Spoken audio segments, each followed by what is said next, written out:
Hey guys, welcome back to the Snapper Chronicles. Today we have another Ratchet video for you. But before we start, if you find this content interesting or helpful or enjoyable in any way, could you give me a like and consider subscribing to this channel? That would help me out a great bit. So today we have a kind of an interesting Ratchet.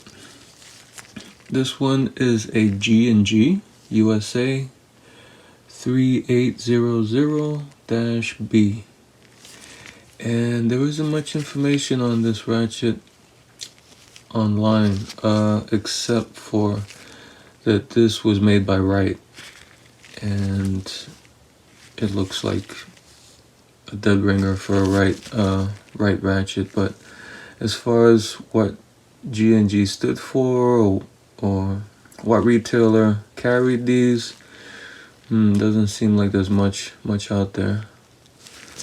So here's the handle. It's a narrowed handle, and here's the head. There's a 3/8 inch ratchet. Here's the switch.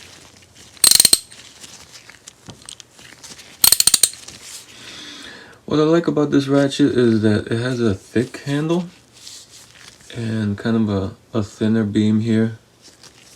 So I kind of like that contrast there, where it's pretty thick over here but thin over here. I'm not sure what the process was of cutting this. I suspect from looking at the seam there that this was somehow, these two parts were somehow connected. I could be wrong, but I do see like a seam in there, almost like where the thinner beam connects to the handle. So that would be interesting to find out what they did with that process. Okay, let's take a look inside. I already took out the ring. It's the coil ring that we've seen hundreds of times, so no use wasting time with that. I just push up on the anvil, and the mechanism comes out. Okay, here's the head. These are the teeth. I counted 41 teeth. There was a lip here that's cut out.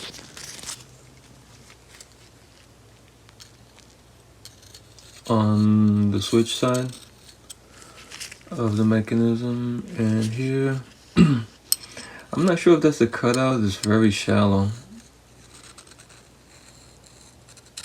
I'm not sure, if that was purposely done, or if that's just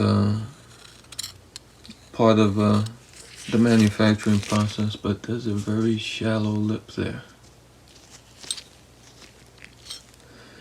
And here's a look at the teeth. Like I said, there's 41 teeth on this. Here's the mechanism. Nothing to write home here about this one. Just like the usual SK style mechanism. This paw that kind of switches up and down. When the switch is switched, there's a plunger underneath that makes one side of the paw go up and down. Let's break this down further. Okay, what I do is I press down on the side that's up, the paw. That's up. And I need a magnet to help me pull this out a little bit, so I can get my nail underneath the switch here.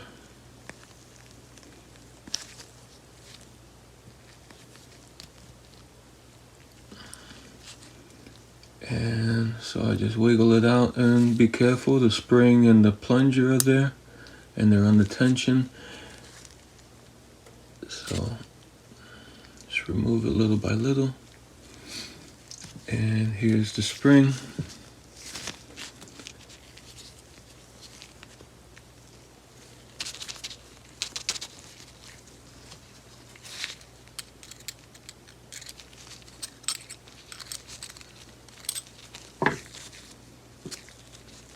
Here's the spring and the plunger. The plunger has kind of a pointy head on top, and it's on the bottom, it's hollow. It's a bit hollow there, so the spring just goes inside of it. And unfortunately,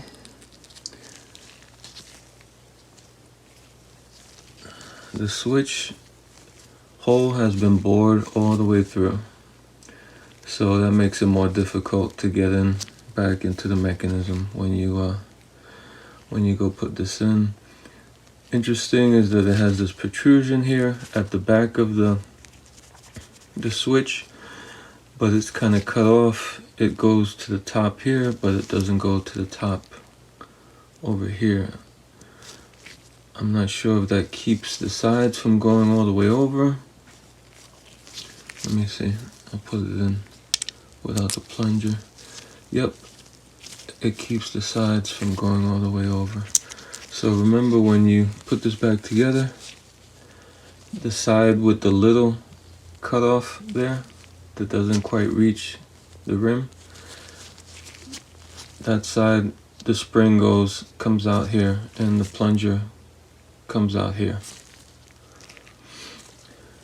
Okay, so that's the switch. This is I don't know, people say that Wright is kind of a good quality, high quality ratchet, and the quality seems okay. I just don't like these manufacturing details, like the switch bored through. And the biggest thing that Wright does that kind of ticks me off is they press these pins into the mechanism. The pin pawl, the pawl pin here, you cannot remove it, and that makes absolutely no sense to me why they would do that. So if the pawl was worn out, broken tooth or whatever, you would have to exchange the whole mechanism. The whole mechanism would have to be exchanged because you can't get this pin out. And I've tried, believe me, I've tried on several of these Wrights, and it's just impossible to get these pins out unless you go, I guess you want to go real crazy and start drilling, but that's going to be a lot of work. But there you go. And here is the ball detent. It's pretty well centered. Looks like they did a decent job there. But overall, just average. You have three teeth on the paw per side. And the quality, I don't know, seems average. Okay. Here's the fun part, is getting the switch back into the mechanism. You take your plunger and your spring and you get them into the hole. Remember the protrusion, the side that's not quite all the way down to the rim, that's where the spring comes out, and the plunger goes to the side that's all the way to the top, that reaches the top.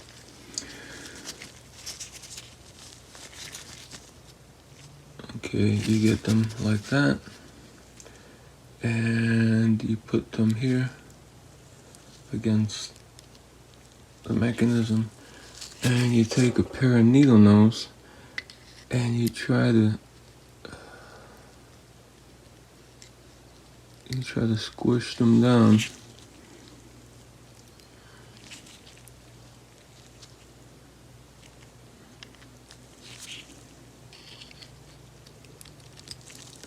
and press in at the same time. And see if it's switching. Yep, it's switching. But that's the biggest hurdle, is if you take the switch out, remember that there's a hole, the hole for the spring and plunger is drilled all the way through, so make sure you catch it so it won't go out the bottom or the top. And then when you get back, when you put it back in, you need like something real thin, like a needle nose plier, to squeeze both ends of both the spring and the plunger to get it back in the mechanism. Which I don't know why they do that, because other manufacturers seem not to do that. And the other thing is the pin in the paw, which is permanent. I don't know why they do that either. That's pretty asinine. And you can just get that back in like that. The switch side on the leather side. I will say that these leathers are very well stamped. They're very deep. And they look real good the way they stamp these. I will give them that.